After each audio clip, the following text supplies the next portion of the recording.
اعوذ باللہ من الشیطان الرجیم، بسم اللہ الرحمن الرحیم۔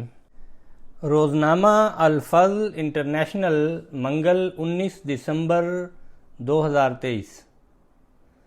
یاد رفتگان میرے والد محترم مکرم عبدالکریم قدسی صاحب ابن قدسی۔ والد محترم عبدالکریم قدسی صاحب کی پیدائش کرتو ضلع شیخوپورہ میں 6 جون 1948 کو ہوئی۔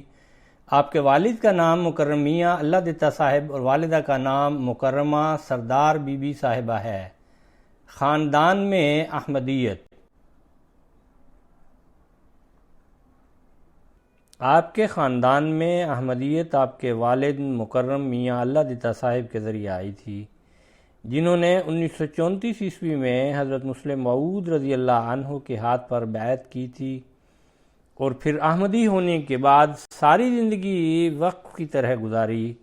ہمیشہ تبلیغ کرتے رہے، بہت سے خاندان احمدی کیے اور ساری عمر وقفی روح کے ساتھ جماعت کی خدمت کی۔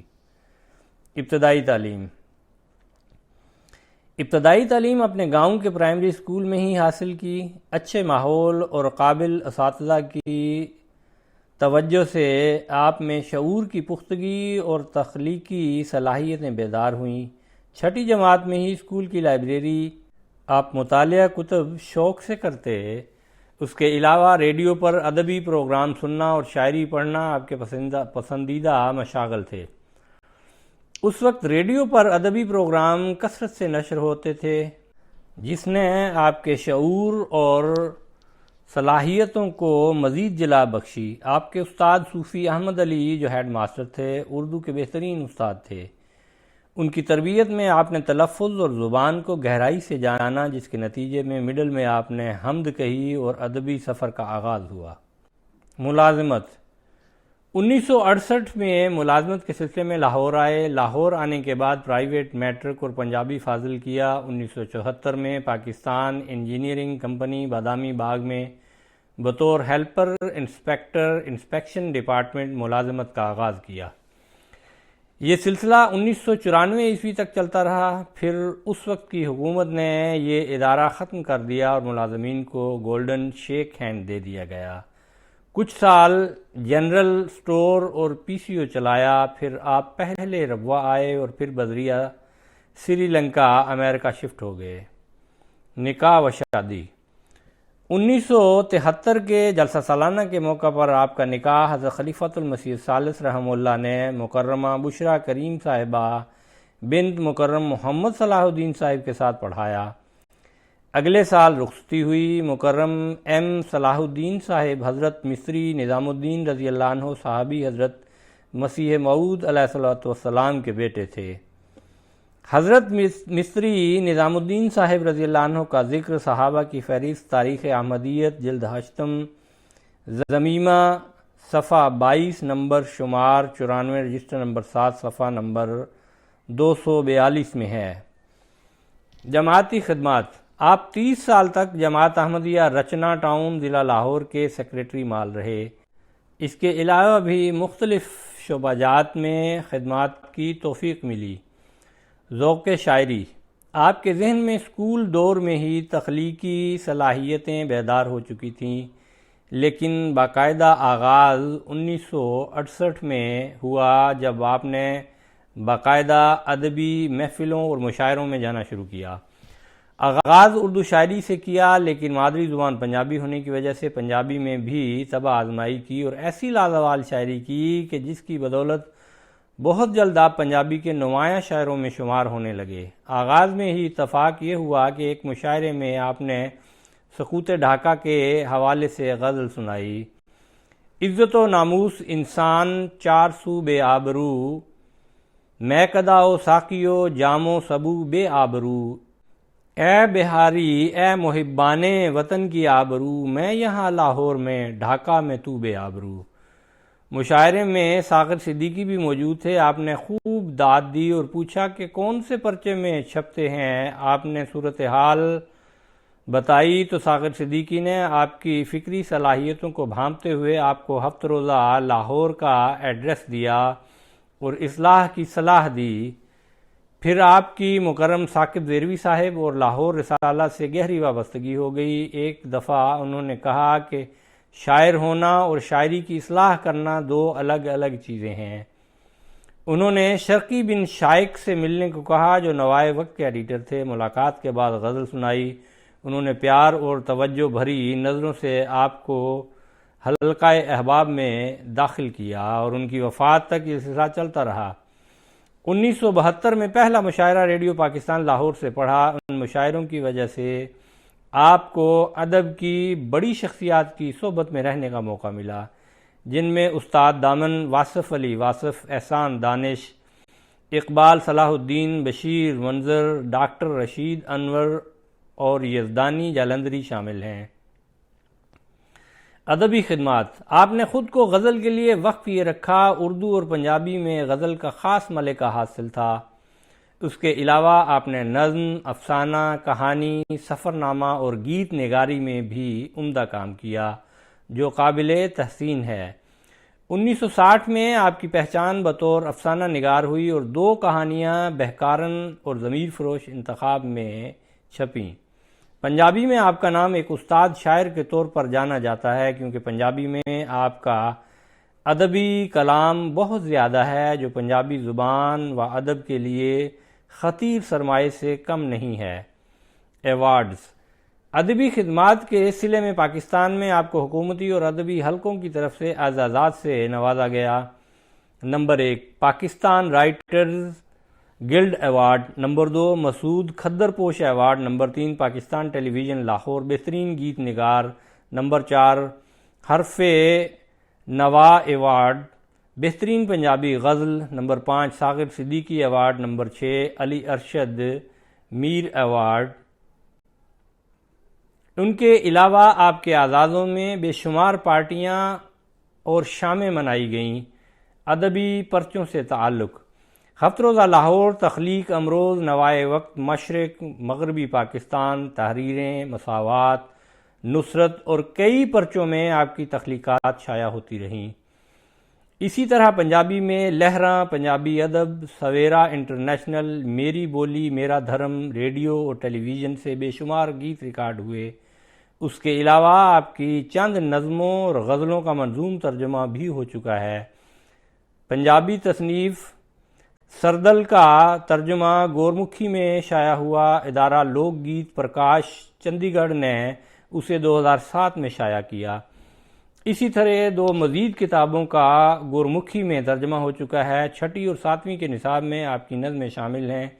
University of education lower mall campus Lahore میں MA اردو کا ایک مقالہ آپ کی شاعری کے حوالے سے لکھا جا چکا ہے۔ اس کے علاوہ اس سال 2023 میں آپ کی 2 کتابوں سارے بند مکان اور برہوں کی رڑک کا گورمکھی ایڈیشن شائع ہوا ہے۔ جماعتی تصانیف: جماعت کے حوالے سے لکھے گئے کلام پر مشتمل تصانیف کی تعداد 15 ہے، جس میں خلافت احمدیہ اور احباب جماعت کے حوالے سے کلام موجود ہے۔ آپ کا ایک غیر معمولی کام قصیدہ یا آئینہ فیض اللہ والعرفانی کا منظوم اردو اور پنجابی ترجمہ ہے۔ اس کے علاوہ در زمین کے 313 اشعار کا پنجابی ترجمہ کیا۔ آپ کا کلام جماعتی تاریخ کو محفوظ کرنے کا بھی ذریعہ ہے۔ معروف جماعتی شخصیات کی وفات پر کلام آ جاتا۔ اسی طرح جماعتی حوالے سے کوئی غیر معمولی واقعہ ہوتا تو اسے بھی اشعار کی شکل میں محفوظ کر لیتے۔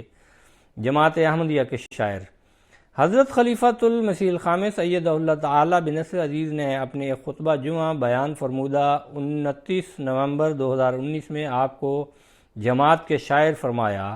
الفضل انٹرنیشنل 20 دسمبر 2019۔ اس کے بعد سے آپ اپنے تعارف کے طور پر ہمیشہ یہی بات کہتے تھے کہ میں جماعت کا شاعر ہوں، اس کے علاوہ میرا کوئی تعارف نہیں۔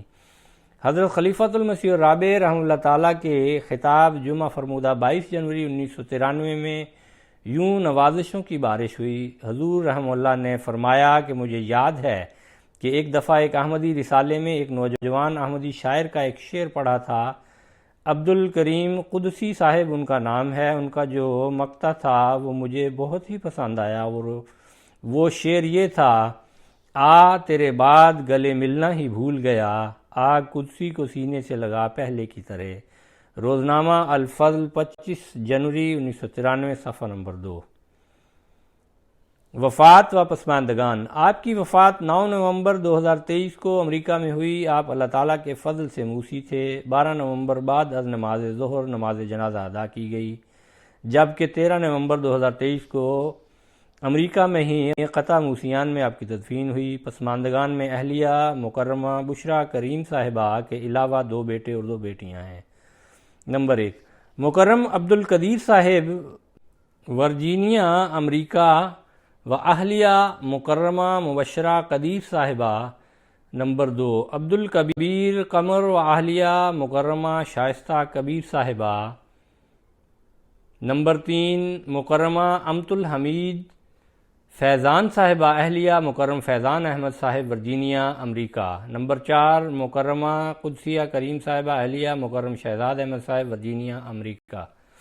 اللہ تعالیٰ نے اگلی نسل میں 4 پوتے، 3 پوتیاں، 4 نواسے اور 3 نواسیاں عطا فرمائیں۔ ان کے علاوہ پسماندگان میں 1 بھائی اور 3 بہنیں شامل ہیں۔ جماعت سے وابستہ ہونے کا ایک واقعہ۔ آپ اپنی کتاب سروں کے چراغ کے ابتدائیہ بعنوان عمر کی نقدی میں لکھتے ہیں کہ خاکسار 1968 میں اپنے گاؤں کرتو پنڈوری سے لاہور میں ملازمت کے لیے آیا۔ اپنے گاؤں کے بارے میں کیا لکھوں؟ اس پنڈ دی کی تعریف کراں، میرا پنڈ سی ٹکڑا جنت دا، تعصب کا نام و نشان تک نہ تھا۔ ایک گھر میں ایک فرد سنی، ایک شیعہ، ایک احمدی، یہی پورے گاؤں کی آبادی کا تناسب تھا۔ مجال ہے کبھی مذہب کے معاملے میں لڑائی جھگڑا ہو، اہل سنت کا جلسہ ہے تو ہم لوگ دریاں وغیرہ بچھا رہے ہیں۔ محرم کے جلوس کے راستوں کی صفائی اور چھڑکاؤ کرنے کی ہماری ذمہ داری تھی۔ احمدیوں کے جلسے کے انتظامات میں شیعہ سنی دوست ہاتھ بٹا رہے ہیں۔ ہماری مسجد میں تینوں فرقوں کی نمازیں ہوتیں۔ اہل تشیع کے نمازیوں کو ہم احمدی بچے بڑے سے دستی پنکھے سے ہوا دے رہے ہوتے، ہم نماز پڑھتے تو وہ لوگ ہوا دیتے۔ سیکولر فضا میں پلے بڑھے اور یہی لباس پہنے ہم 1968 میں ملازمت کے سلسلہ میں لاہور چلے آئے۔ 20 سال کی عمر تھی، خود کو انقلابی شاعر سمجھنے لگے۔ سیکولر سوچوں کو پھلنے پھولنے کا موقع ملنے لگا۔ اپنی مسجد دور تھی، نماز گھر میں ہی پڑھتے تھے۔ جمعہ کبھی کہیں پڑھ لیا، کبھی کہیں۔ ایک جمعہ پر ایک دوست کے گھر دعوت تھی، ساتھ والی مسجد میں جمعہ پڑھنے چلے گئے۔ مولوی صاحب نے آدھا خطبہ شیطان کے خلاف دیا، باقی باتوں کے علاوہ یہ بھی ارشاد فرمایا کہ اس میں وہ لوگ خاک روا بھی ملاتے ہیں۔ میں نماز پڑھے بغیر باہر آ گیا۔ دوست کہنے لگا کیا ہوا؟ میں نے کہا مولوی کی بکواس سنی ہے؟ کہنے لگا چھوڑو یہ باتیں، یہ سب روزی روٹی کے چکر ہیں، آؤ گھر کھانا کھاتے ہیں۔ کھانے کے ساتھ میں نے شیزان ہی رکھی ہے۔ کھانا کھا کر واپس آئے تو وہی مولوی صاحب ایک دکان سے شیزان پی رہے تھے۔ مجھ سے نہ رہا گیا، پوچھا مولوی صاحب آپ اور شیزان؟ کہنے لگے دراصل مجھے ڈاکٹر نے اسکرین والا کوئی مشروب پینے سے منع کیا ہے، صرف شیزان پینے کی ہدایت دی ہے کہ یہ بہرحال خالص جوس ہوتا ہے، اس میں اسکرین نہیں ہوتی، میں اسے دوائی سمجھ کے پیتا ہوں۔ میں نے کہا کہ وہ خاک روا ملانے والی بات کہکا لگا کر بولے ایسے تڑکے نہ لگائیں تو ہماری دکانداری کیسے چلے؟ اس واقعہ کے بعد ذہن سے سیکولرزم اور انقلابیت کا سارا بخار اتر گیا۔ بادامی باغ لاہور، جہاں ہماری بیکو نامی بعد ازاں پیکو فیکٹری تھی، اس کی قریب ایک احمدی گھرانے کا پتہ چلا۔ جہاں جمعہ ہوتا تھا وہاں باقاعدگی سے جمعہ پڑھنا شروع کیا اور وہیں سے سلسلہ جڑ گیا جہاں سے ٹوٹا تھا۔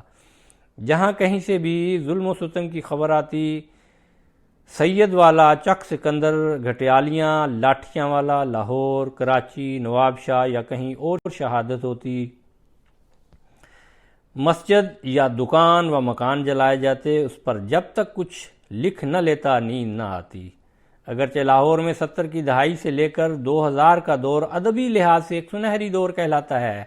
روزانہ کوئی نہ کوئی کہیں نہ کہیں طرح یا غیر طرحی مشاعرہ ہوتا رہتا اور ہم کوشش سے شکر کرتے دسمبر 1972 سے ریڈیو پاکستان لاہور سے مشاعرے پڑھنے کا سلسلہ بھی شروع ہو چکا تھا۔ 1972 ہی میں میرے ساتھ دیس پنجاب محاذ والوں نے، جس کے کرتا دھرتا جناب مشتاق بٹ ایڈوکیٹ، اعزاز احمد آذر اور تنویر ظہور اور ریاض راجی وغیرہ تھے، ایک ادبی شام کا انعقاد کیا۔ تاہم دل کی تاریں جو ایک بار نظام سلسلہ اور عشق خلافت سے جڑ گئیں تو پھر یہ تعلق مضبوط سے مضبوط تر ہوتا چلا گیا۔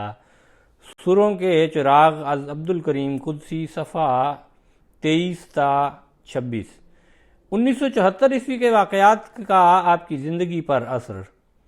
آپ اپنی کتاب رزق خیال کے ابتدائیہ من آنم کے من دانم میں 1974 کے حوالے سے لکھتے ہیں کہ جب 1974 میں ہمیں یعنی جماعت احمدیہ کو غیر مسلم اقلیت قرار دیا گیا تو اگلے دن کی تمام اخبارات کی شہ سرخیاں اسی فیصلے کے بارے میں تھیں۔ گھر سے دفتر جانے لگا تو بیگم نے کہا جو مغموم بیٹھی تھی کہ بہتر ہے آج دفتر نہ جائیں، لوگ طرح طرح کی باتیں کریں گے اور مجھے سارا دن آپ کی فکر لگی رہے گی۔ میں نے کہا کل بھی تو لوگ باتیں کریں گے، اس کا مطلب ہے کہ میں وہاں نہ جاؤں تاکہ مجھے لوگوں کی باتیں نہ سننی پڑیں۔ تم دعا کرو انشاءاللہ کچھ نہیں ہوگا۔ خیر میں دفتر پہنچا۔ مین گیٹ سے ہمارے دفتر کا فاصلہ 10 سے 15 منٹ کا تھا۔ راستے میں ہی میں نے کئی جواب سوچ رکھے تھے کہ اگر کوئی یہ سوال کرے گا تو میں یہ جواب دوں گا، اگر وہ بات ہوئی تو میں فلاں بات کروں گا۔ خیر یہی سوچتے دفتر میں داخل ہوا۔ سارے کولیگ بیٹھے ہوئے تھے۔ میں نے السلام علیکم کہا اور اپنی سیٹ پر بیٹھ گیا۔ صرف ایک ساتھی نے سلام کا جواب دیا، باقی سب خاموش رہے اور مجھے عجیب نظروں سے دیکھ رہے تھے۔ آخر انچارج صاحب مخاطب ہوئے کہ قدسی صاحب پہلے تو ہم آپ کو السلام علیکم کہا کرتے تھے، اب ظاہر ہے حکومت نے قانونی طور پر غیر مسلم قرار دے دیا ہے، اب ہم آپ کو کیا کہا کریں؟ میں نے کہا دیکھیں پہلے تو کسی پارلیمنٹ کو یہ حق ہی نہیں کہ وہ کسی کے عقیدے کے بارے میں فیصلہ کرے۔ دوسرا السلام علیکم کا مطلب ہے تم پر سلامتی ہو۔ مخاطب جواب میں کہتا ہے کہ آپ پر بھی سلامتی ہو، اگر آپ اس دعا کا تبادلہ نہیں کرنا چاہتے تو نہ کریں، میں کون ہوتا ہوں آپ کو مجبور کرنے والا؟ چاہے تو آپ مجھے دیکھ کر قدسی صاحب آپ پر لعنت ہو کہہ دیا کریں، میں قطعاً برا نہیں مانوں گا، جواباً بھی کہہ دیا کروں گا کہ جناب آپ پر بھی اللہ اللہ خیر صلی اللہ۔ اس پر وہاں خاموشی چھا گئی۔ تھوڑی دیر بعد انچارج صاحب کہنے لگے نہیں نہیں بھلا ہم ایسا کیوں کہیں گے، ہم آپ سے ویسے ہی ملا کریں گے جیسے پہلے ملتے تھے۔ اصل میں کچھ لوگ آئے تھے، خیر چھوڑیں چلیں اپنا اپنا کام کریں، اور ہم سب اپنے اپنے کاموں میں مصروف ہو گئے۔ رزق خیال از عبدالکریم قدسی، صفحہ نمبر 12-13۔ مزید لکھا میں 1974 کے واقعات پر سر نہ پیٹتا تو کیا کرتا؟ جب ملا لوگ یہ کہتے کہ یہ احمدی صرف زبانی کلمہ پڑھتے ہیں اور منہ سے تو حضرت محمد صلی اللہ علیہ وسلم کا نام لیتے ہیں مگر اندر سے یہ مرزا غلام احمد کا نام لیتے ہیں، یہ سن کر میرا خون کھول اٹھتا تھا۔ ملاؤں کی ان جھوٹی باتوں کا ایک نتیجہ یہ ہوا کہ میرا جماعت سے تعلق اور خلافت احمدیہ پر ایمان پختہ تر ہوتا چلا گیا۔ رزق خیال از عبدالکریم قدسی، صفحہ نمبر 15۔ سوچوں اور قلم کا راستہ تبدیل کرنے والا واقعہ۔ فلمی گیت لکھنے کی پیشکش سے متعلق آپ نے ثاقب ذیروی صاحب سے مشورہ لینا چاہا۔ آپ اپنی کتاب رزق خیال کے ابتدائیہ من آنم کے من دانم میں لکھتے ہیں کہ اب میں تو دل میں سمجھ بیٹھا تھا کہ ثاقب صاحب بہت خوش ہوں گے مگر یہاں تو معاملہ ہی الٹ تھا۔ وہ اسی طرح لکھنے میں مصروف رہے۔ جب میں نے بات ختم کی تو صرف یہی کہا کہ تو پھر میں نے وہی کہانی ذرا دوسرے انداز میں دہرا دی۔ اتنی دیر میں ان کا صفحہ مکمل ہوا۔ انہوں نے صفحہ الٹا، دونوں کوہنیاں میز پر رکھیں، دونوں ہاتھوں پر چہرہ رکھا جیسے تاک میں دیا رکھا ہو۔ فرمانے لگے یہ تو خوشی کی بات ہے کہ ایک احمدی شاعر فلم کے گیت لکھے گا، اور جب اس کا لکھا ہوا کوئی ایسا گیت ہواؤں میں بکھرے گا تو لوگ کتنے خوش ہوں گے کہ واہ واہ، ایک احمدی شاعر نے کیسا خوبصورت گیت لکھا ہے۔ اب میرا یہ حال تھا کہ کاٹو تو بدن میں لہو نہیں، پیشانی عرق ندامت سے تر ہو گئی، سچی بات ہے میرا اس پہلو کی طرف دھیان ہی نہیں گیا تھا۔ تاک میں رکھا ہوا چراغ میری سوچوں کے اندھیرے کا سینہ چیر رہا تھا۔ وہ فرما رہے تھے کہ جو قلم کار قلم کی حرمت کا خیال رکھتا ہے، ادبی تاریخ میں اسے احترام دیا جاتا ہے۔ برخوردار ہم پر تو دوہری ذمہ داری عائد ہوتی ہے، ہمیں قلم کی حرمت کا بھی خیال رکھنا ہے اور سلسلے کی حرمت کا بھی۔ ہماری قلم سے کوئی مصرع، کوئی شعر، غزل، نظم یا کوئی ایسی لائن نہیں نکلنی چاہیے جس سے سلسلے کی آبرو پر حرف آئے یا جماعت کا وقار مجروح ہو۔ میں اس فکر میں تھا کہ جتنی جلدی ہو یہاں سے بھاگوں، مگر منہ سے کوئی الفاظ نہیں نکل رہے تھے۔ میں نے بمشکل کہا، سوری سر، میرا تو اس طرف دھیان ہی نہیں گیا تھا، اور وہاں سے چلا آیا۔ رزق خیال از عبدالکریم قدسی، صفحہ 15 تا 17۔ آپ کے قلم نے سلسلہ کی حرمت کا ہمیشہ خیال رکھا، اگرچہ آپ کے کلام کو ہر حلقہ میں اعزازات سے نوازا گیا، لیکن آپ کے لیے ہمیشہ سلسلہ کی خدمت باعث تفاخر تھی۔ ایک دفعہ جب آپ پاکستان میں تھے، آپ کے سامنے اسی واقعہ کا ذکر ہوا تو خاکسار نے مذاق کے رنگ میں کہا کہ اگر آپ فلموں کے لیے گیت لکھنا شروع کر دیتے تو شاید ہمارے ہاں بھی مالی فراوانی ہوتی۔ اس پر آپ نے بڑی سنجیدگی سے فرمایا کہ مالی فراوانی تو ہو سکتی تھی، لیکن جو محبت مجھے خلافت کی طرف سے اب مل رہی ہے شاید مجھے وہ نہ ملتی۔ خلیفہ وقت کی خوشنودی سے بڑھ کر دنیا کی کوئی دولت نہیں ہے۔ اگر وہ خوشنودی نہ ملے تو دنیا کی ساری دولت بھی مل جائے تو اس کی کوئی حیثیت نہیں۔ خدا تعالیٰ پر یقین اور خدمت دین۔ آپ کے ایک قریبی ساتھی جو آپ کے استاد بھی تھے اور دوست بھی تھے، ان کے حوالے سے ایک واقعہ آپ نے اپنی کتاب ہجرت بدماں زندگی میں لکھا ہے۔ آپ نے ان کا نام نہیں لکھا، آپ نے لکھا کہ علامہ صاحب فارسی، اردو اور پنجابی کے نامور قلم کار تھے۔ فارسی میں امیر خسرو پر جو تحقیقی کام انہوں نے سر انجام دیا وہ اداروں سے ممکن نہ ہو سکا۔ کافی عرصہ لاہور میں رہے، بعد ازاں اپنے آبائی شہر اوکاڑا میں چلے گئے۔ جب کبھی لاہور آتے تو مجھے مہمانداری کا شرف عطا کرتے۔ اکثر ان کے ساتھ ان کے ایک شاگرد بھی ہوتے، وہ بھی صاحب دیوان شاعر ہیں۔ دونوں استاد شاگرد احمدی تھے، نظام سلسلہ سے فعال تعلق نہ تھا، تاہم خود کو احمدی سمجھتے اور کہتے تھے نام لکھنا مناسب نہیں۔ خاکسار 1982 سے 2011 تک تقریباً 29 سال حلقہ رچنا ٹاؤن لاہور کا سیکریٹری مال رہا۔ غالباً 90 کی دہائی کی بات ہے۔ علامہ صاحب بعض اوقات میرے ہاں فروکش ہوتے تو وہ ایسے دن ہوتے جن میں میں نے چندہ وغیرہ ضلعی سیکریٹری مال کے ہاں جمع کروانا ہوتا۔ وہ مجھے رات گئے تک حساب کتاب بناتے دیکھ کر دلی ہمدردی کا اظہار بھی کرتے۔ وہ دور ویسے ہی مجھ پر اقتصادی مشکلات کا دور تھا۔ 1994 میں میرے چھوٹے بیٹے نے جامعہ میں داخلہ لیا۔ علامہ صاحب میرے بہی خواہ، دلی ہمدرد اور یقیناً میرا بھلا چاہنے والے تھے۔ ایک دن کہنے لگے، میری 2 باتیں اپنی ڈائری میں لکھ رکھو۔ نمبر 1، تم ساری زندگی اقتصادی مشکلات سے نبرد آزما رہو گے۔ نمبر 2، تم اپنے ہم عصر شاعروں کے شائع ہونے والے شعری مجموعوں کا مقابلہ نہیں کر سکو گے۔ ان 2 باتوں کو درست ثابت کرنے کے لیے انہوں نے اپنی طرف سے دلائل کے انبار لگا دیے، یعنی یہ کہ آپ نے جس برخوردار کو جماعت کے سپرد کیا ہے وہ تمام عمر آپ کی کوئی مالی مدد نہیں کر سکے گا۔ میں نے اس سے گفتگو کی ہوئی ہے، وہ آرام سے ایم اے کر سکتا تھا اور پھر کسی کالج میں لیکچرار لگوانا میرا بائیں ہاتھ کا کام تھا۔ لیکچرار کی اتنی تنخواہ ضرور ہوتی ہے کہ اپنے بال بچوں کے ساتھ وہ ماں باپ کا بوجھ بھی اٹھا سکے۔ بیچارے مربی کا الاؤنس ہی اتنا ہوتا ہے کہ وہ بمشکل اپنی دال روٹی ہی پوری کر سکتا ہے، الٹا آپ اس کی مدد کرنے پر مجبور ہو جاتے ہیں۔ دوسرے، تم اپنا بہترین وقت روزنامچے، کھاتے اور رسید بکس پر قربان کر دیتے ہو، جبکہ اس وقت میں تم بہترین تخلیقات معرض وجود میں لا سکتے تھے۔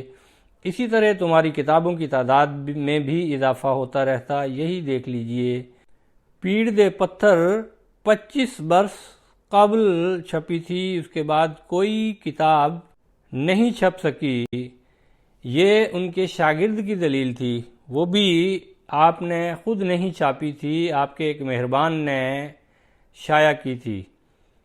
پیڑ دے پتھر علامہ صاحب کے ادارے نے چھاپی تھی۔ میں نے گزارش کی کہ دیکھیے علامہ صاحب، آپ ایک عالم فاضل انسان ہیں، میں تو معمولی پڑھا لکھا آدمی ہوں، آپ بھی خدا کے فضل سے احمدی ہیں، آپ کے شاگرد نے بھی بیعت کر رکھی ہے، آپ مجھے لکھ کر یہ فتویٰ دیں کہ یہ دونوں کام غلط ہیں تو میں دونوں چھوڑ دیتا ہوں، بیٹے کو بھی واپس بلا لیتا ہوں اور سیکریٹری مال کا کام چھوڑ دیتا ہوں، مگر اس کے گناہ و ثواب کے ذمہ دار آپ ہوں گے۔ مسکرائے اور کہنے لگے، میرے کندھے پر بندوق رکھ کر نہ چلائیں، خود فیصلے کریں۔ میں نے عرض کی، دیکھیے آپ کی جیب میں 100 روپے ہیں، اس میں سے آپ نے زکوٰۃ ادا کی تو باقی 97.5 روپے بچے۔ میری جیب میں 100 روپے ہیں، وہ میں نے سود پر دے دیے، میری جیب میں 110 روپے آ گئے۔ بظاہر فائدے میں سود والا رہا، مگر اللہ نے سود کو حرام قرار دیا ہے۔ سود کے 10 روپے اصل زر کو بھی لے ڈوبتے ہیں، مگر دوسرے نے زکوٰۃ ادا کی تو اس کے پیسے پاک اور بابرکت ہو گئے۔ ہم نے بیٹے کو اللہ کی راہ میں وقف کیا، بظاہر گھاٹے کا سودا ہے، مگر اللہ اسی کی برکت سے اس خاندان کو عزت و توقیر بخشے گا اور 4 چاند لگائے گا۔ وہ جو حضرت مسلم موعود رضی اللہ عنہ کا شعر ہے، خدمت دین کو ایک فضل الہی جانو، اس کے بدلے میں کبھی طالب انعام نہ ہو۔ جس نے بھی خدمت دین کو فضل الہی جان لیا، اس نے گویا سب کچھ پا لیا۔ آج میرے مہربان زندہ ہوتے تو یہ نظارہ اپنی آنکھوں سے دیکھتے کہ معاشی طور پر اس خاندان پر کیا کیا اور کیسے کیسے افضال ہوئے، اور اپنے ہم عصر قلمکاروں کے مقابلے میں چاند ایک کو چھوڑ کر میری کتابوں کی تعداد کیا ہے۔ کسے خبر تھی کہ جس شاعر کو 25 برس تک کوئی کتاب شائع کرنے کی توفیق نہ مل سکی، اسی شاعر کے مطبوعہ شعری مجموعوں کی تعداد 25 کی حدود کو چھونے لگے گی۔ اگرچہ اللہ تعالیٰ نے دنیاوی اعزازات و ایوارڈ سے بھی نوازا، پی ٹی وی سے بہترین نغمہ نگار کا ایوارڈ، مسعود Khaddar Posh award, Pakistan writers guild award, حرف نوا ایوارڈ، ساغر صدیقی ایوارڈ، 40 کے قریب ریڈیو اور پی ٹی وی سے گیت ریکارڈ ہو کر نشر ہونا، پنجابی سلیبس میں میرے مضامین اور نظمیں شامل ہونا، بہت سے ممالک سے مشاعروں میں شرکت، مختلف یونیورسٹیز میں میرے اردو اور پنجابی کلام پر مقالہ جات لکھے جانا۔ تاہم میرے لیے جو بات باعث تفاخر ہے وہ ان 10 کتب کا منصہ شہود پر آنا ہے۔ زندگی رہی تو یہ تعداد بڑھ بھی سکتی ہے، وفات تک 15 کتب، تاہم کتنی بھی بڑھ جائے وہ ان فیوض و برکات کی گرد کو بھی نہیں پہنچتی جو مجھے اور میرے خاندان کو خلافت سے مخلصانہ عشق و محبت کی وجہ سے عطا ہوئے ہیں۔ میرا ہی ایک شعر ہے کہ خلافت کے ثمر میں اس قدر جھولی میں پاتا ہوں کہ جب بھی گننے لگتا ہوں تو گنتی بھول جاتا ہوں۔ ہجرت بد اما زندگی از عبدالکریم قدسی، صفحہ نمبر 9-12۔ سلسلہ کے لٹریچر کی اہمیت آپ اپنے آداب ہجر کے ابتدائیہ تذکرے میں محبت میں لکھتے ہیں کہ میں نے 1972 میں ریڈیو پاکستان لاہور سے پہلا مشاعرہ پڑھا۔ اکثر اخبارات کے ادبی صفحوں، ادبی پرچوں میں بھی میرا کلام چھپنے لگا۔ لاہور میں تو 1968 سے ہی چھپ رہا تھا، مگر مرکزی پرچوں میں سوائے خالد کے جہاں سال میں ایک آدھ میری چیز چھپ جاتی اور کہیں میرا کلام نہیں چھپتا تھا۔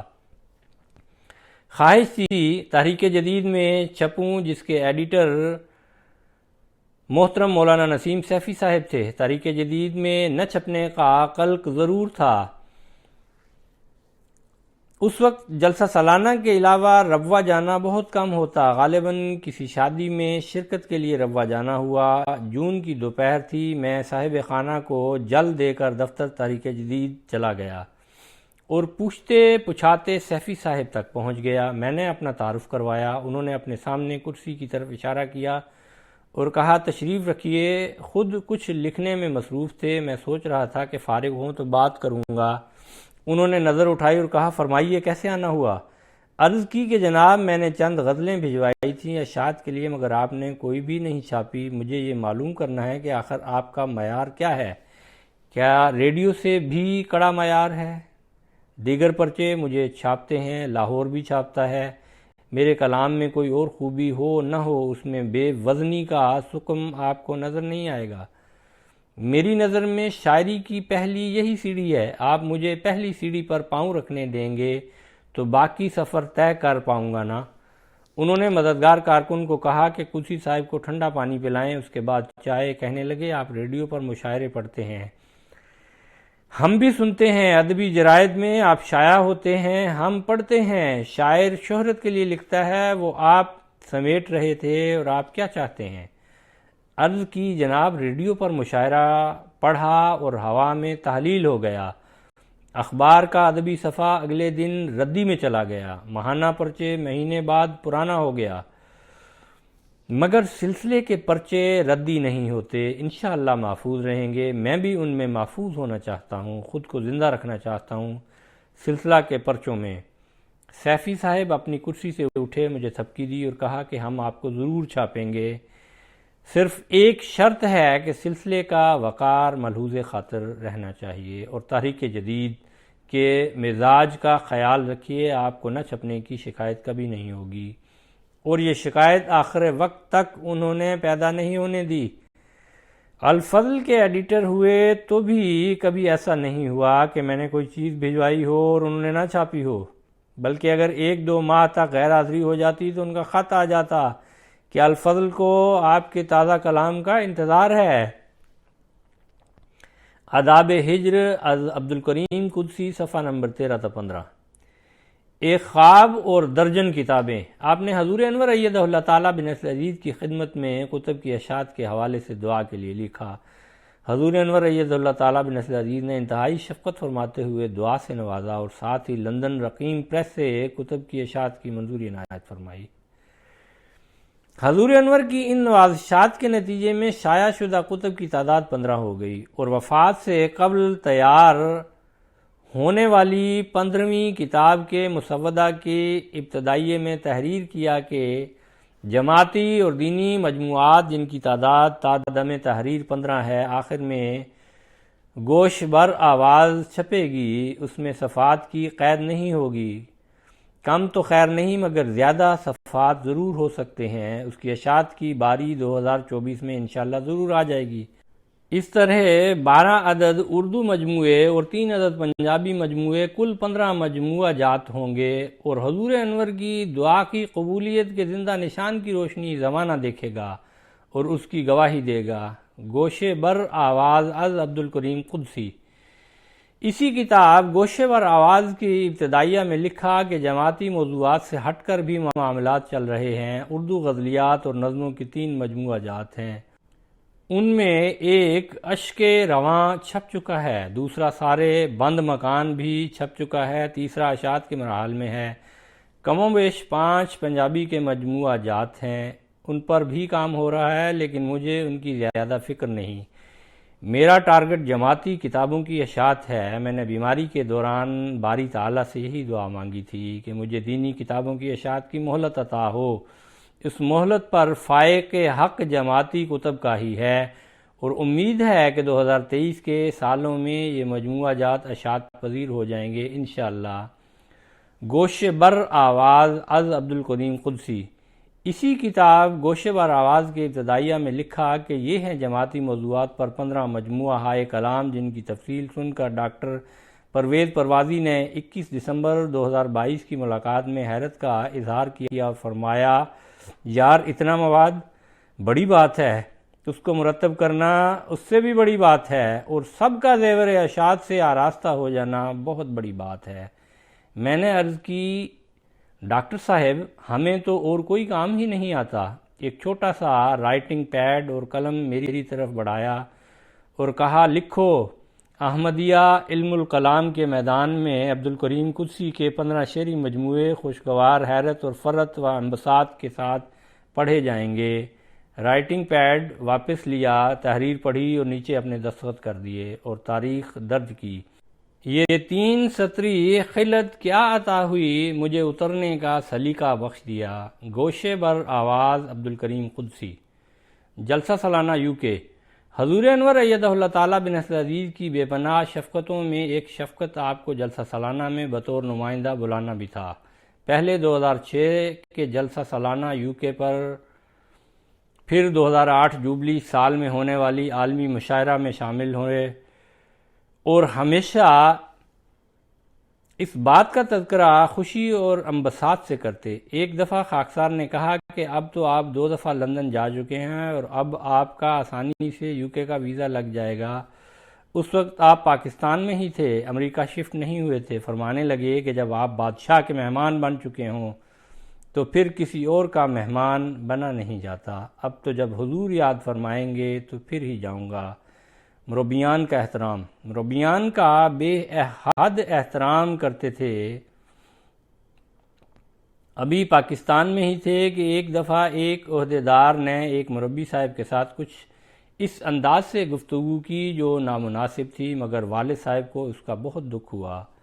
والدہ صاحبہ بیان کرتی ہیں کہ وہ رات کو کسی وقت اٹھیں تو والد صاحب کمرے میں ٹہل رہے تھے۔ پوچھنے پر بتایا کہ کچھ نہیں، آپ سو جائیں۔ والدہ صاحبہ بیان کرتی ہیں کہ تھوڑی دیر سونے کے بعد دوبارہ آنکھ کھلی، وہ ٹیبل پر بیٹھ کر کچھ لکھ رہے تھے۔ انہیں سمجھ لگ گئی کہ کوئی واقعہ ہوا ہے جس کی وجہ سے آپ پریشان تھے۔ وہ کہتی ہیں کہ میں پھر سو گئی۔ جب آنکھ کھلی تو دیکھا آپ سو گئے ہیں اور ٹیبل پر وقف زندگی کے حوالے سے نظم لکھی ہوئی پڑی تھی۔ جب محترم والد صاحب پاکستان میں تھے اور خاکسار روا سے ان کے پاس لاہور گیا ہوا تھا، ان دنوں موبائل نہیں تھے بلکہ لینڈ لائن فون ہی استعمال ہوتا تھا۔ فون آیا تو خاکسار نے ریسیو کیا۔ وہ PTV اسٹیشن پاکستان سے تھا۔ انہوں نے پیغام دیا کہ ایک مشاعرہ ہے اور قدسی صاحب کو پیغام دیں کہ وہ اس مشاعرہ میں شامل ہوں اور تفاصیل کے لیے فون کرنے کا بھی کہا۔ والد صاحب اس وقت گھر نہیں تھے۔ جب آئے تو میں نے انہیں پیغام دیا تو انہوں نے کہا کہ میری طبیعت ٹھیک نہیں، اس لیے نہیں جا سکتا۔ کچھ دن بعد سیالکوٹ سے ایک مربی صاحب کا فون آیا اور انہوں نے مجھ سے ہی بات کی اور کہا کہ ہم ایک مشاعرہ کروانا چاہتے ہیں تو کیا مکرم قدسی صاحب اس مشاعرہ میں آ جائیں گے؟ میں نے ان سے کہا کہ ان کی طبیعت ٹھیک نہیں، اس لیے مشکل ہے، لیکن میں پھر بھی آپ کا پیغام ان کو دے دیتا ہوں۔ جب والد صاحب کو بتایا کہ سیالکوٹ جماعت والے مشاعرہ کروا رہے ہیں اور ان کی طرف سے دعوت ہے تو پوچھا کس کا فون آیا؟ میں نے بتایا کہ وہاں کے مربی صاحب نے کو فون کیا تھا۔ آپ نے کہا کہ انہیں فون کر کے پیغام دے دیں کہ میں آ جاؤں گا۔ میں نے عرض کی کہ آپ کی طبیعت، کہنے لگے وہاں کے مربی صاحب کا فون آیا ہے اس لیے میں انکار نہیں کر سکتا، جس طرح بھی ہو میں وہاں جاؤں گا، اللہ تعالیٰ کوئی نہ کوئی انتظام کر دے گا۔ میں حیرت سے سوچنے لگ گیا کہ یہاں لاہور PTV پاکستان کے مشاعرہ میں نہیں گئے اور لاہور سے اتنی دور سیالکوٹ جانے کے لیے تیار ہو گئے ہیں کیونکہ وہاں کے مربی صاحب کا فون آ گیا ہے۔ خدا تعالیٰ پر یقین۔ آپ کو خدا کی ذات پر بہت یقین تھا۔ جب کوئی مسئلہ ہوتا تو ہمیشہ یہی کہتے کہ اللہ تعالیٰ فضل فرمائے گا۔ جب بھی کوئی کہیں جانے لگتا تو ہمیشہ اسے فی امان اللہ کی دعا دیتے تھے۔ آپ کی پوتی عزیزہ امت المصور بیماری کے ایام میں اسپتال آپ کے ساتھ جاتی اور پاس رہا کرتی تھی۔ بیان کرتی ہیں کہ جتنی مرضی تکلیف میں ہوں، کسی سرجری یا آپریشن کے لیے آپ کو لے جایا جاتا، ہمیشہ مجھے فی امان اللہ کہہ کر جاتے۔ آخری بیماری میں جب آپ تقریباً بے ہوشی کی کیفیت میں تھے پھر بھی زبان سے اللہ اللہ ہی کہتے تھے۔ خلافت احمدیہ سے محبت۔ آپ کے دل میں خلیفہ وقت کے لیے والہانہ محبت تھی جس کا اظہار اپنے اشعار کے ذریعے کرتے تھے۔ خلیفہ وقت کے حوالے سے چھوٹا واقعہ آپ کی طبیعت پر گہرا اثر چھوڑتا، جسے آپ اپنے اشعار کے ذریعہ بیان کرتے تھے۔ اپنی ذاتی معاملات کے لیے خلیفہ وقت سے ہی رہنمائی لیتے اور اسی کی روشنی میں آگے قدم بڑھاتے آپ کی بیٹی عزیزہ قدسیہ کریم صاحبہ بیان کرتی ہیں کہ والد صاحب اپنی ہر خوشی غمی خلیفہ وقت کے ساتھ لازماً پہنچاتے تھے۔ ہم میں سے کسی کو کوئی پریشانی ہوتی تو ہمیشہ یہی نصیحت کرتے کہ حضرت صاحب کو دعا کے لیے لکھیں۔ آپ کی بیٹی عزیزہ امت الحمید فیضان بیان کرتی ہیں کہ 2006 اور 2008 کے جلسہ سالانہ میں حضور انور سے ملاقات کی کیفیت کو بڑی محبت سے بیان کرتے تھے۔ ہمیشہ یہی کہتے کہ وہ دن جو حضور انور کے ساتھ آپ کے پیچھے نمازیں پڑھتے ہوئے گزارے وہ ان کی زندگی کے یادگار دن ہیں۔ مساجد سے تعلق اور نمازوں میں باقاعدگی۔ پاکستان، سری لنکا اور پھر امریکہ، آپ جہاں بھی رہے مساجد سے مضبوط تعلق رکھا، باجماعت نمازوں کی ادائیگی کا بہت اہتمام کرتے تھے۔ پاکستان میں رہتے ہوئے بڑی باقاعدگی سے مسجد میں جاتے، پھر سری لنکا میں اس کو جاری رکھا۔ وہاں مسجد دور تھی، اس لیے کچھ نمازوں کی باجماعت ادائیگی آپ کے گھر میں ہی ہوتی تھی، جس میں قریب رہنے والے دیگر احمدی احباب شامل ہوتے۔ یہ سلسلہ امریکہ جا کر بھی جاری رہا۔ وہاں جس حلقہ میں آپ کی رہائش تھی اس حلقہ کا نماز سینٹر آپ کا ہی گھر تھا۔ نماز سے پہلے صفیں وغیرہ خود بچھاتے اور نمازیوں کا انتظار کرتے رہتے تھے۔ دوستانہ مراسم اور نماز جماعت۔ والد صاحب کا وسیع حلقہ احباب تھا۔ آپ کے کئی غیر احمدی دوست احباب تھے۔ 2020 میں جب آپ پاکستان آئے تو خاکسار کو ان کے ہمراہ ان کے غیر احمدی دوست احباب سے ملنے کا اتفاق ہوا۔ اس وقت اندازہ ہوا کہ آپ کے غیر احمدی دوست احباب بھی آپ سے کس قدر محبت اور احترام کرتے ہیں۔ جس دوست سے بھی ملے وہ بہت پیار و محبت سے ملا۔ خاکسار نے واپسی پر پوچھا کہ جماعت کی مخالفت ہے، اس کے باوجود آپ کے سب غیر احمدی دوست آپ سے بہت محبت کرتے ہیں؟ تو انہوں نے کہا کہ میں نے دوست ہی ان کو بنایا ہے جو جماعت کی مخالفت نہیں کرتے۔ جو جماعت کی مخالفت کرتے ہیں میں ان کو دوست ہی نہیں بناتا۔ اہلیہ و اولاد کے تاثرات۔ آپ انتہائی شریف النفس انسان تھے، نمازوں میں باقاعدہ تھے، ساری زندگی بڑی سادگی اور محنت سے گزاری، درود شریف کا ورد بکثرت کرتے، عموماً کم گو تھے، لیکن یہاں جماعتی وقار یا کسی عہدیدار کے حوالے سے کوئی ناپسندیدہ بات ہوتی تو اس کا جواب لازمی دیتے۔ خلافت احمدیہ اور نظام جماعت سے گہری وابستگی تھی۔ اولاد سے بہت محبت اور پیار کرنے والے تھے، ہر مشکل اور تنگی میں صبر و حوصلہ سے کام لیتے اور دوسروں کو بھی صبر کی تلقین کرتے تھے۔ نمازوں میں باقاعدہ تھے، بیماری کا بہت صبر سے مقابلہ کیا۔ آپ کا وسیع حلقہ احباب تھا، اس لیے ہر ایک کے پاس آپ کے حوالے سے بے شمار یادیں ہوں گی جو وقت کے ساتھ ساتھ سامنے آئیں گی۔ اللہ تعالی ہمیں ان کی نیکیاں جاری رکھنے کی توفیق عطا فرمائے، آمین۔